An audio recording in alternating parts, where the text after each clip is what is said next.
সিলেটের সব পাথর কোয়ারি দীর্ঘ ৮ বছর ধরে বন্ধ থাকায় চরম দুর্ভোগে পড়েছেন শ্রমিক ও ব্যবসায়ীরা। জীবিকা হারিয়ে অনিশ্চয়তায় দিন কাটছে তাদের। এ অবস্থায় বিকল্প কর্মসংস্থান বা পরিবেশ বান্ধব ও নিয়ন্ত্রিত পদ্ধতিতে বালু পাথর উত্তোলনের সুযোগ দেওয়ার দাবি তাদের।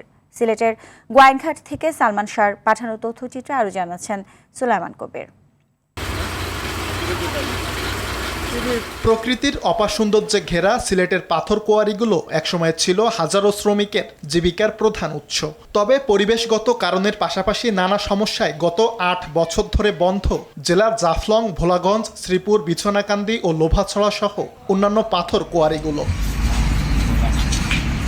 দীর্ঘদিন কোয়ারি বন্ধ থাকায় পুরো অঞ্চলে অর্থনৈতিক স্থবিরতা তৈরি হয়েছে।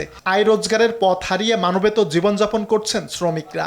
অনেকে বাধ্য হয়ে পেশা পরিবর্তন করলেও তাতে মিলছে না স্থিতিশীল আয়ের নিশ্চয়তা। তারাক দিয়া স্যার এই স্যারের যদি পাইতাম দুঃখের কথা কইতাম, কইছি যে গাংটা কুইলা দিলে আমরা জীবনটা বাঁচবো, বালুটাই দুষ্কিতে তো আমরা যে পরিস্থিতি ভাব করেন নাই। স্বামীও অসুস্থ, আমরা খাইতাম কিলা।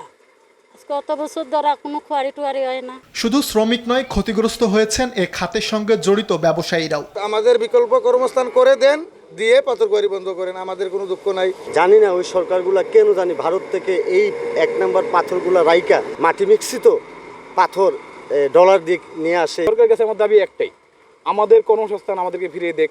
এখানে আর বিকল্প কোনো কর্মসংস্থান নাই। সংশ্লিষ্ট মন্ত্রণালয়গুলোর সঙ্গে সমন্বয় করে সমস্যা সমাধানের আশ্বাস দিয়েছেন শ্রমমন্ত্রী আরিফুল হক চৌধুরী। কোন কোন জায়গা থেকে পাথর কি পদ্ধতিতে হবে, পরিবেশ বান্ধব এবং পরিবেশ বজায় রেখে যা তখন আমরা একটা সুনির্দিষ্ট সংশ্লিষ্টরা বলছেন, পরিবেশের ভারসাম্য বজায় রেখে বালু ও পাথর উত্তোলনের সুযোগ দেয়া হলে কর্মসংস্থান সৃষ্টির পাশাপাশি কমবে অবৈধ উত্তোলন।